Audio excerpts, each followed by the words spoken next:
You're showing us the way. Good morning, good morning, good morning, and happy Saturday. I am Kimberly Holmes Ross with Evanston Cradle to Career, where we work with over 40 partner agencies and organizations to make Evanston the most equitable place it can be. So I hope you're having a great Saturday so far. Grab your coffee, take a minute to share this video. We have some exciting stuff coming up. We are on our favorite community radio station, our favorite platform, Radio La Difference, and of course with Mr. Mann. Good morning, Mr. Mann. Thank you for having us. And of course, like every Saturday, I'm here with the Advocates for Action 2.0. Good morning, Carmen. Good morning, Donna. Thank you guys for joining us. And we have an exciting guest, a special guest.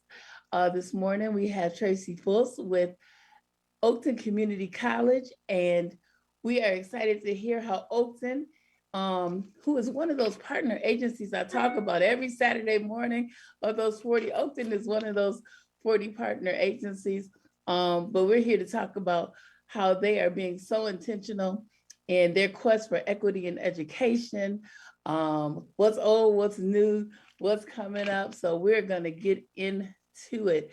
I'm gonna have Tracy introduce herself, talk about what she does at Oakton, and we're gonna get started. Share this video, people. This is something you don't wanna miss. Hi, good morning, Tracy.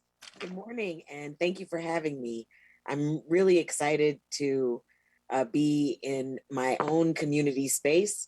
It's like a two-parter. It's my professional life and my personal life kind of converging in one place. And I'm really excited to talk about how my employer, how Oakton is really trying to align our walk with our talk, and how that specifically shows up in the courses and programs we offer.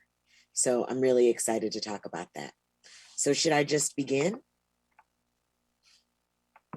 Oh, you're muted. I'm muted. Yeah, why don't you go ahead and begin, and we'll jump in because we got some questions. I'm sure our audience does. We're excited to hear what's going on. Great, thank you. So my department is actually called Business and Professional Services. I'm the chair of that department. Often when people hear the term chair, what they hear is like boss, but really I prefer to say that chairs are the first among equals. So it's my job to lead the department and support the department in its work. While I do supervise adjunct faculty, it's really more of a team-oriented kind of environment, which I think is important to think about as we talk about the kinds of programs that we're developing, the coursework, and the curriculum. So in my talk today, we're going to talk a little bit about who Oakton is as an institution, and then how that connects to business and professional services, and obviously time for question and answer. So many of you know who Oakton is, right? But what I think often is missing from the conversation is that the Oakton that was is not the Oakton that is.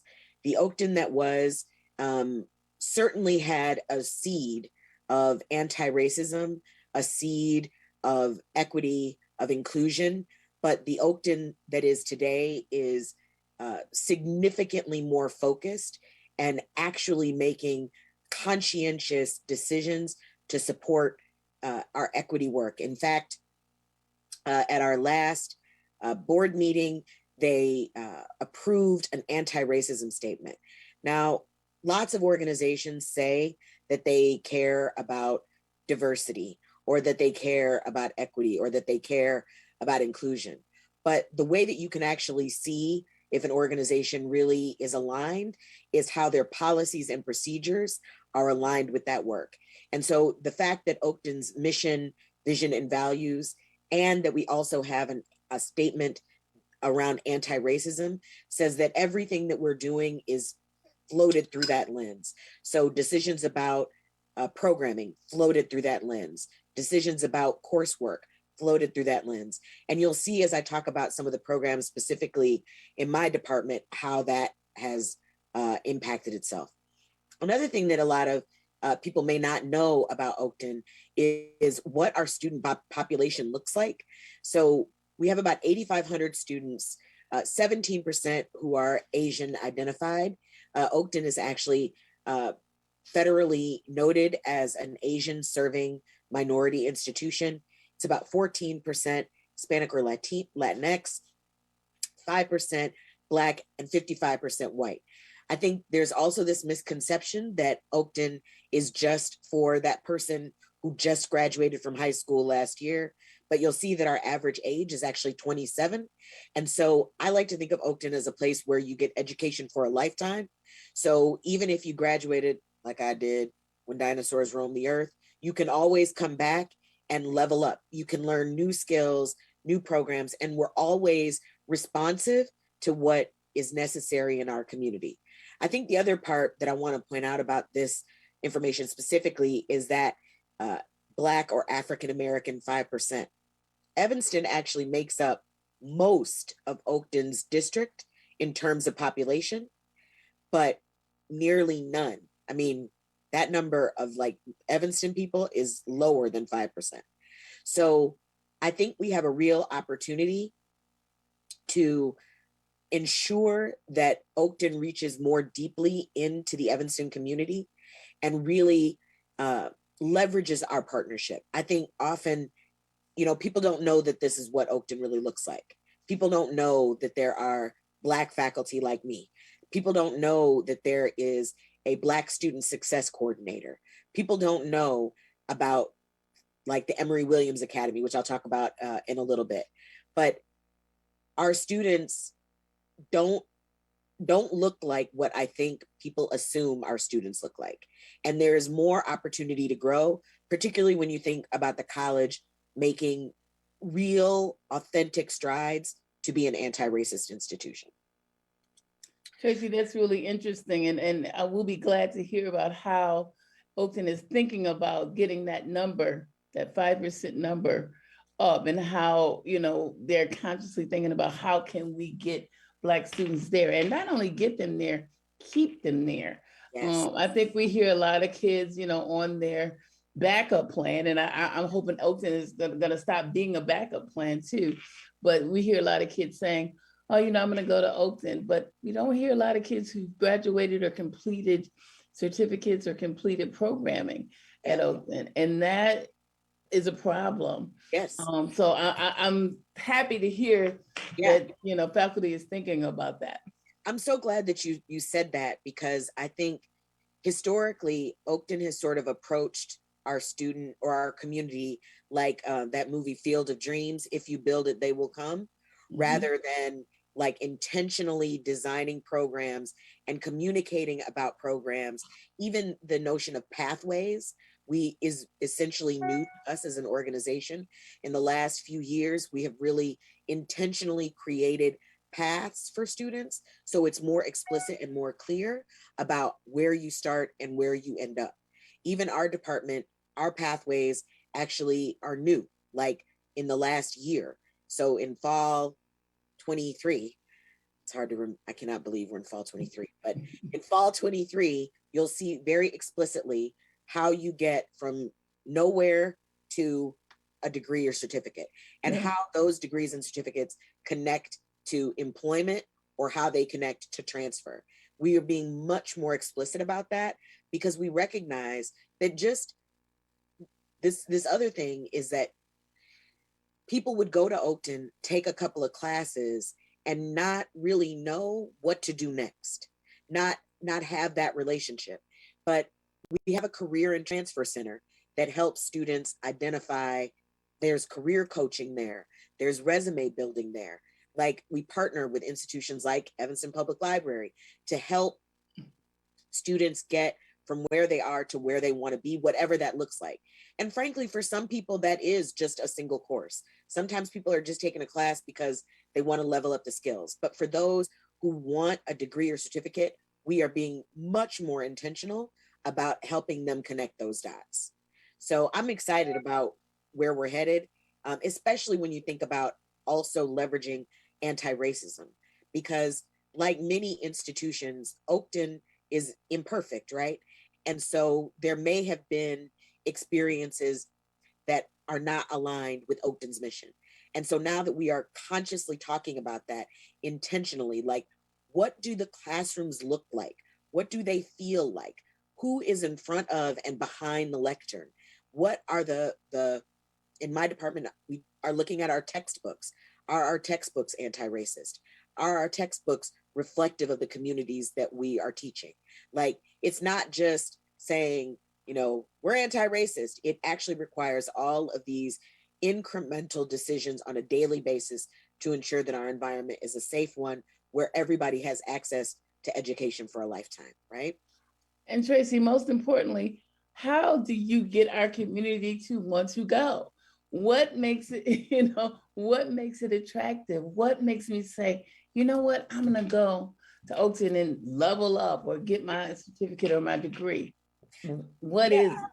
I think there's two things. I think one, and I think this is specifically for people of color, but I think that this is true irrespective of your racialized identity, is that Mm-hmm. you have to feel safe. Like, that's the foundation. If you don't feel safe in an environment, then it doesn't matter how wonderful the programming is if you don't feel like those are your people or that you're safe with the people that are there. So that's number one. And so how we're thinking about that is by establishing a Black student care coordinator who's going to help students navigate those spaces, right? There's also, we now have she's also an Evanstonian, Tanya. Her new last name is Sanvalier, I believe, but her old last name is Boisson. And she is the student care coordinator for the entire college. And if a student is having any kind of issue, like, I can't pay for my books, my car broke down, I need counseling, all of those things, Tanya's office can help students navigate those spaces. So I think we are actively addressing that students are whole people. They're not just, a box that we dump in education. They have lives, they have complex lives. And so how can we support them? So the safety is number one. The second layer, once the safety is addressed in a meaningful way, is about why be in school. I think so often nowadays, like, even my 15-year-old son, who's a sophomore, is like, I'm going to get famous being on YouTube. Like, I might not need to go to college. And I'm like, I need to I need to help you reframe this idea. Like, the people that are successful on YouTube as their career, it's not everybody on YouTube becomes a YouTube star, right? Not everybody on TikTok is making millions of dollars, right? You need to have skills that you can translate later. And so we have to be very responsive to the programming. And in fact, I'll talk about this in a bit. We actually have new programs that have started this year and next year that are really tailored to what the environment is saying to us, what the community is telling us. That, I mean, if I were just to do like a 5-minute ad about community colleges, that's the most important thing that community colleges can do, is they can respond to the needs of the community. Like, four-year institutions, it's much more difficult for them to respond immediately. Whereas a community college, we can do programming, new coursework within 18 months, right? So if we see, like, there's really a need for people to understand how to use tools to become on YouTube, to do TikTok or to do YouTube, we can actually create that programming. That is less true in four-year institutions. It's much more difficult for them to do that. So I think, Kim, the first thing is safety. Like, is this an environment where I'm safe? The second thing is, now that I know that I'm going to be okay there, are the programs the kind of programs that I need? And I'll be honest, Oakton has really been talking, not just to me and my department, even my presence here today, I think, is an illustration of what Oakton is trying to do, is connect those dots around that safety. Like, people may know that I'm at Oakton, but they don't know about my colleagues of color in English, in math, in social sciences, in psychology. They may not know. And the research says that when people see someone that looks like them, they feel safer, even if they have limited interaction with that person. Just seeing, oh, okay, so there are people that look like me, or there are people that I know, or people that know somebody that knows somebody. Like, that makes them feel more safe. And beyond that, Oakton is doing like systematic things to ensure that that's true. Representation, we talk about it every week. Yeah, it matters. It doesn't seem like it, but it really and truly does. Just seeing somebody makes a big deal. So in our team, so my department is called Business and Professional Services. And in my team, there are 4 full-time faculty members. 2 are actually people of color. Dr. Keenan Andrews, who is an associate professor of business, Lisa Sharovich, who is a professor of business, me, who's chair of business and professional services, and this year I became distinguished professor of business. And then my colleague, Dave Lewis, who just started this year. In fact, so we actually have another position open for someone who has a JD and an MBA. So if you are somebody with a JD and an MBA, we are looking for a professor of paralegal and business. That search is open right now. It is posted on our website. So if you're interested in learning more, please contact me. I'd love to have you as a colleague. I'm really excited about the growth that we're having in our department. And I think that position specifically has a lot of opportunity because it will be the coordinator over the paralegal program, which is coming into our department, and also a professor of business. I'll be totally honest with you. I've had the experience a number of times. It usually happens at least once a semester where students will see me and they will say, "Are you the professor?" And I always say, like, who else would walk in here and write somebody else's name on the whiteboard? Like, who else? Like, random people just walk into rooms and just write other people's names and leave. And I make a joke out of it because I know that their expectation of what a college professor is not me. I recognize that. I recognize that, you know, even me, the story that I learned about professors was that they were older white men in a blazer with patches on their elbow, a beard and a pipe, and a attaché case with papers falling out.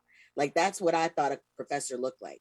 So our team does not look like that. And I want people to know that just because you weren't taught that professors could look like me or look like you doesn't mean that that's true.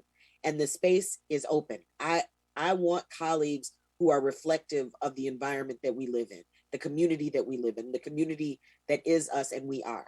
So if you know anybody with a JD and an MBA, make sure that you go to our website and apply. So this is our current team. And we have a presence on Facebook. We have a Facebook group, and we also have a presence on LinkedIn, which I think is important. We've been talking about using Snapchat and TikTok, but I also think maybe I've aged out of that. So a colleague who knows, thank you, Donna, but I'm not there yet. So if I need help, I think a colleague that can usher me into additional social media would be really good, because I think our students, that's how they communicate. Like, we need to be, like I was saying earlier about being a communities college, we need to be able to respond to and be where people are. It's not just about how it was done before, not being, you know, tied to just because we did it like this 5 years ago, 10 years ago, 20 years ago, doesn't mean that we need to do it that way in the future. We need to not be super attached to old process. We need to be open and flexible. So that's our core team. And in addition to these 4 people, there are about 25 part-time or adjunct people, meaning the vast majority of our courses are actually taught by part-time contingent workers.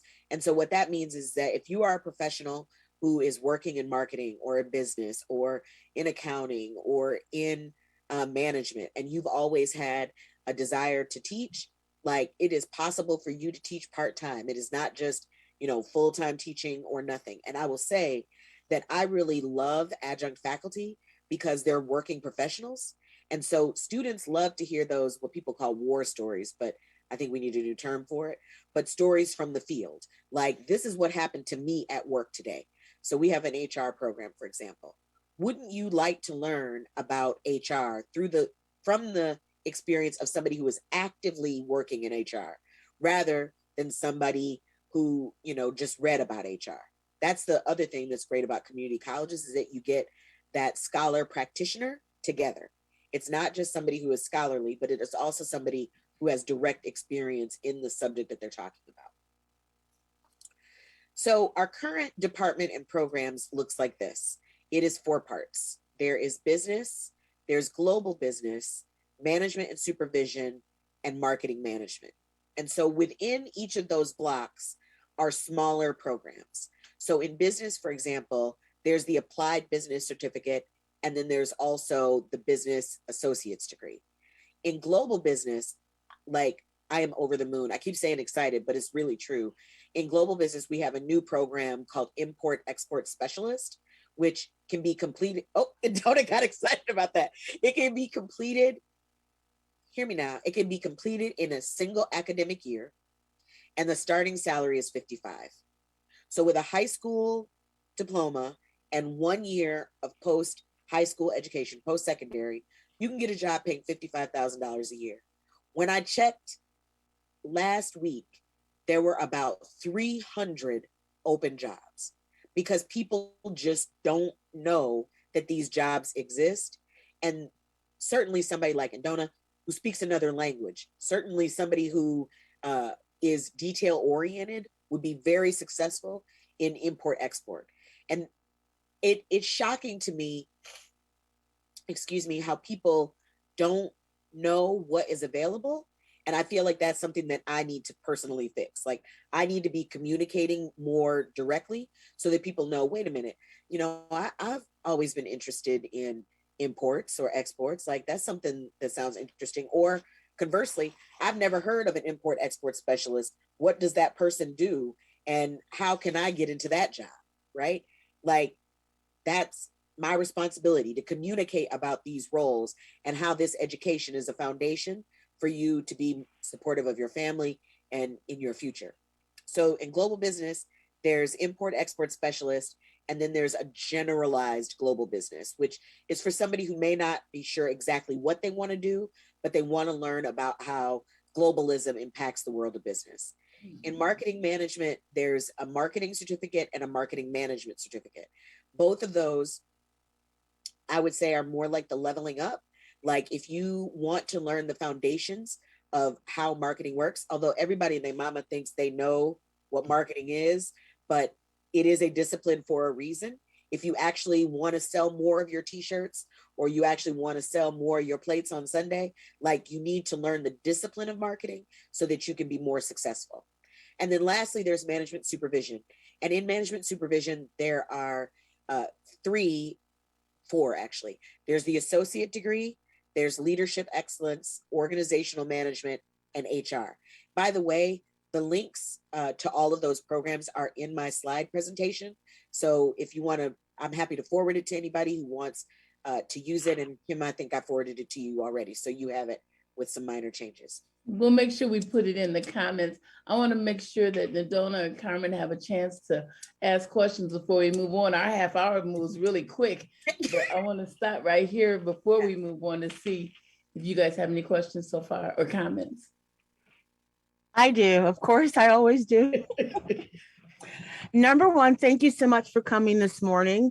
I wasn't actually even supposed to be here, but apparently airlines don't have employees these days. Flights are being canceled, but that's another argument another day. But I'm so surprised at the changes that you just spoke about with Oakton. Now, I believe I'm a bit older than you. Your mom actually was my teacher, and I love your mother. Love. When I graduated ETHS in 94. Now, when I was in ETHS, I'm going to be very candid, Oakton for my group was known as a place that you go if you did not do well. It was known as a place that, okay, if you don't get your grades up, you can have a second chance by going to Oakton, graduating with an associate or getting some credits there, and then transferring to a four-year university. Yep. It was also known for the kids who maybe dropped out and then had to go back and get a GED. Yep. So there was this stigma that you only end up at Oakton if you did not do well. Yeah. Mm-hmm. So, and I think that since I've returned to Evanston, I've noticed like some changes, but not to the extent where I would tell people, you know what, think about Oakton as an Yeah. option. Yeah. I do know people that did take the option of Oakton and did very well and Yeah. have gone on to do amazing things, who have become educators, who've become business owners, who are doing great. So I'm just glad that they're making that shift to diversify not only their options, but also, make the conscious effort to have their staff reflect the potential candidates for enrollment, because we're only at, well, Black people are only at 5%. Latinx, I think it was like 14 or 15. Yep. So the Black community, even though it seems as if it's shrinking, we still have a lot of Black people in Skokie, Evanston area. Even sure. all along the North Shore, we're still here. So we need to recruit more. And the Latinx community is expanding like drastically. Yeah. So, I think that that's great. And they think, having more staff that represent the demographic that they're trying to recruit would be great. And then also you're looking for someone with the JD MBA. That's my son's end goal. If you can hold the position for about another 5 years, he'll be ready then. Just hold it for him. He's only in his freshman year in college right now. So if you can hold it, that'll be great. But yeah, I'm just really, really excited about what they're doing. Oh, and the last part, the global business. And the reason why I clapped for that, I've mentioned to Kim on a few occasions that sometimes I take different courses to try and step up my game. And I recently took a course with, and I'm not going to name the organization, for import export. And then they partnered me with a mentor. And the mentor was that description of the older white man with the jacket and the patches. Yeah. So we really didn't vibe, even though I could vibe with him, but it was just like he really couldn't fathom that I had this idea of importing and exporting. So I haven't called him back yet, but I'm just really excited about what's coming forward. And, if you have material that you'd like to share, I'd love to share it. I'm always sharing on Facebook. Yeah. But yeah, I'm really excited.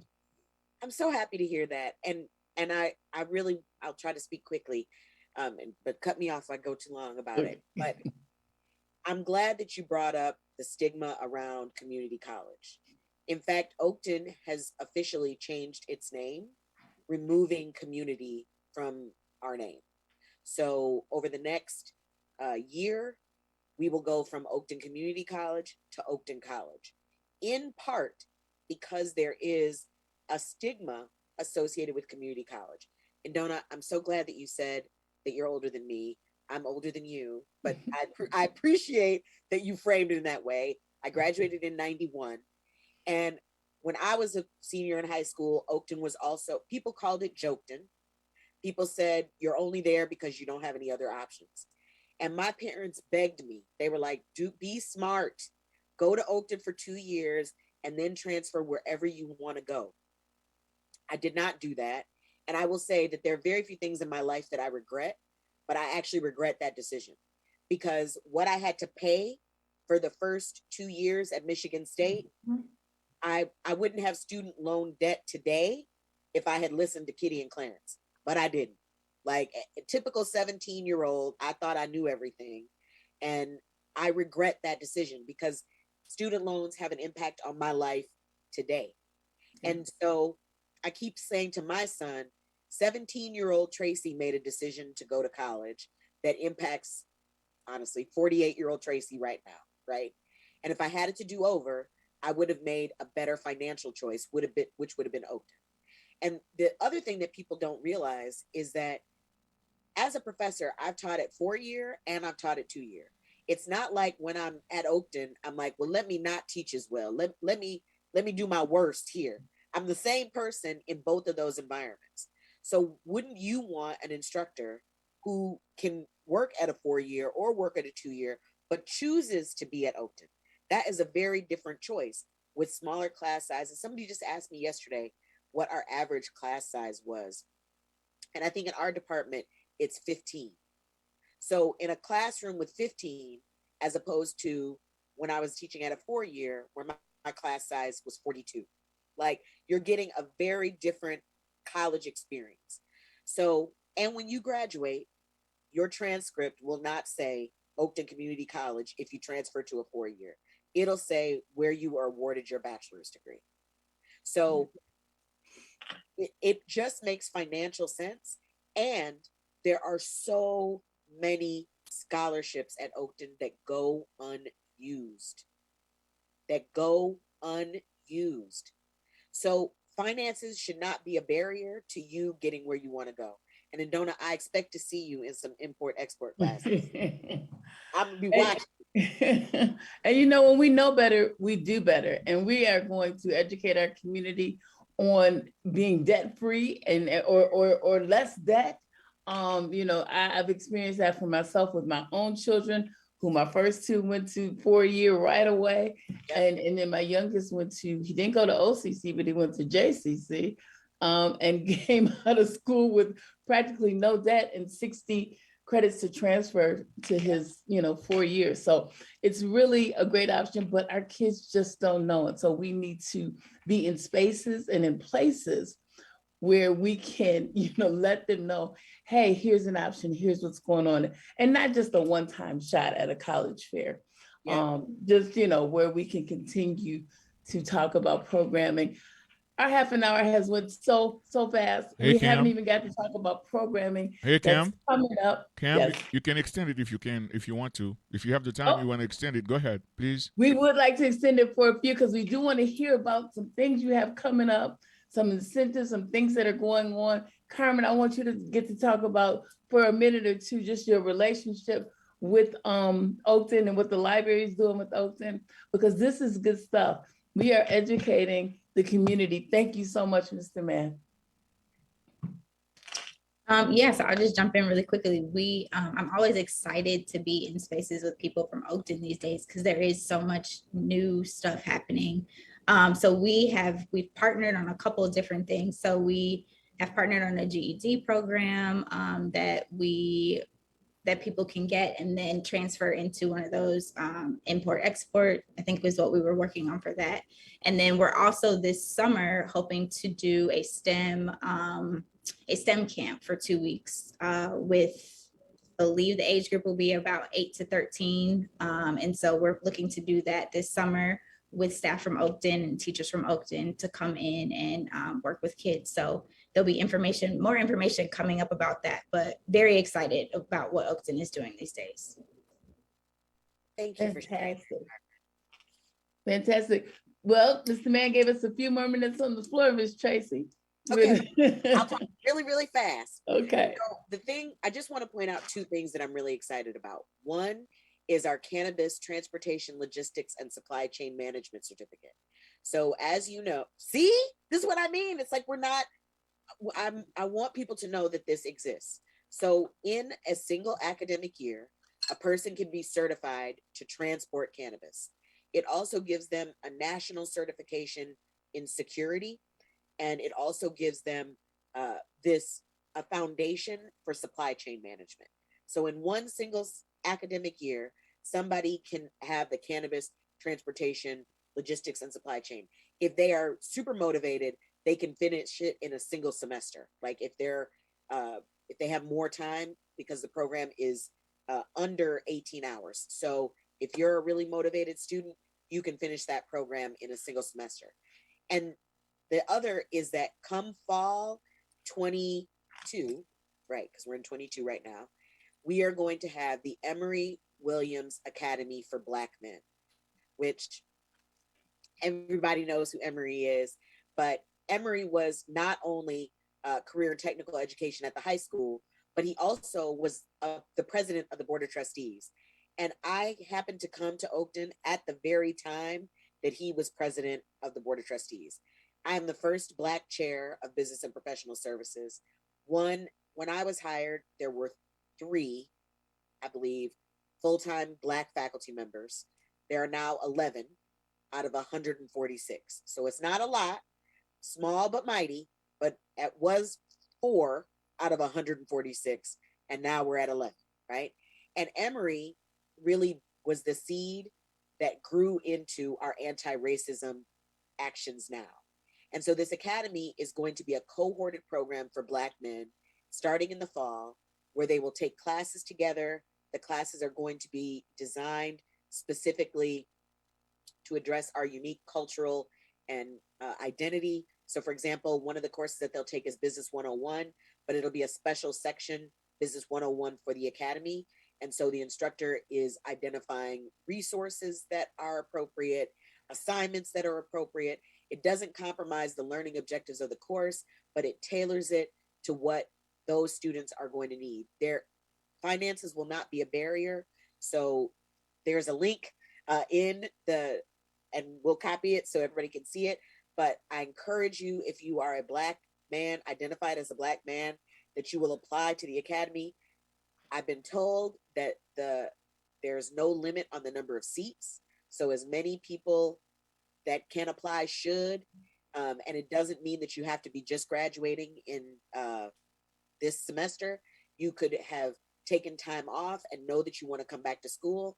And there are pathways for those who want to go immediately to work. And there are pathways for those who plan to transfer. We're working on transfer agreements with a bunch of different schools. I don't want to name them specifically right now, but some include historically Black colleges and universities who will take our programs. So I'm really excited about where we're headed, and obviously the support of our community. I think that we're right at the precipice. Like, we just need a little more communication, and then it's going to look totally different. It's going to be like a roller coaster. Like, we're right at the top, and we just need a little bit of push to get us going. So thank you so much for inviting me and inviting Oakton. Oh yes, and Donna, go ahead. I just want to say really, really quick, I'm just so happy that you're saying this specifically about the Academy for Men. Considering the state of Black men in this country at present, it's totally needed.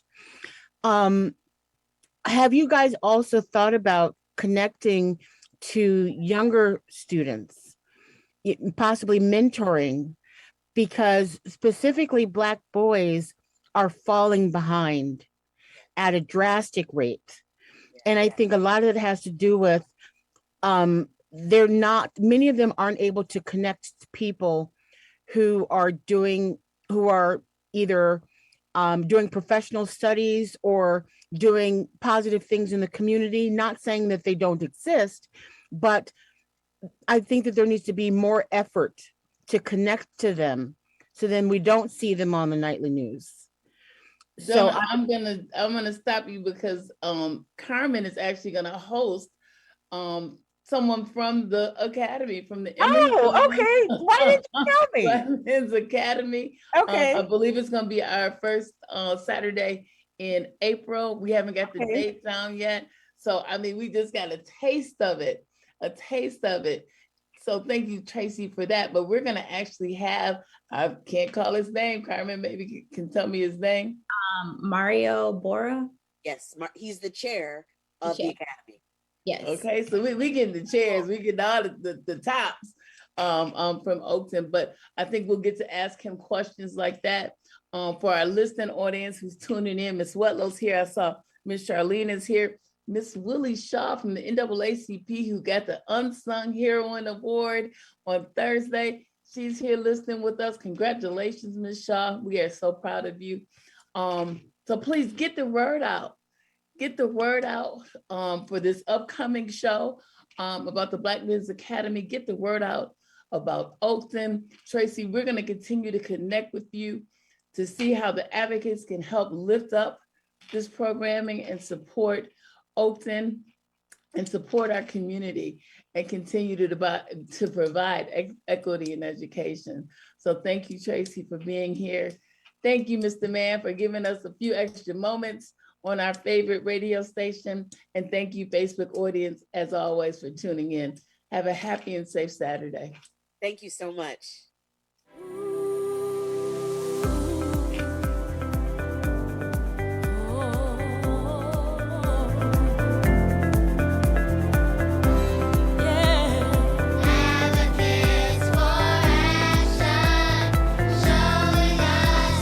Showing us the way.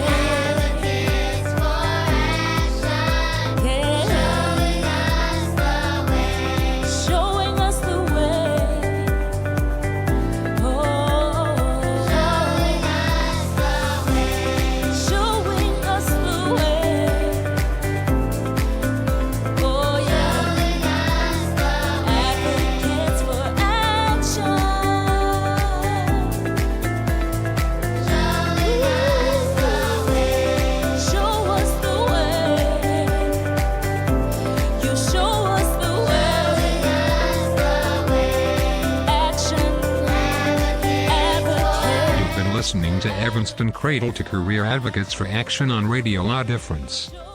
Please tune in next Saturday at 10 a.m. for another show. That's the way.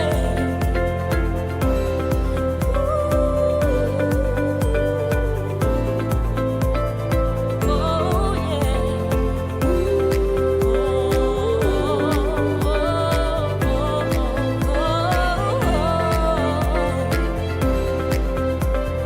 Advocates for action. Showing us the way,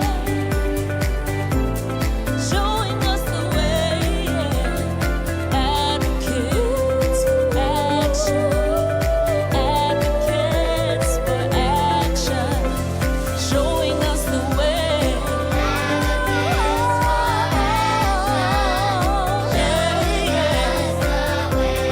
showing us the way. You're showing us the way. You're showing us the way. You're showing us the way.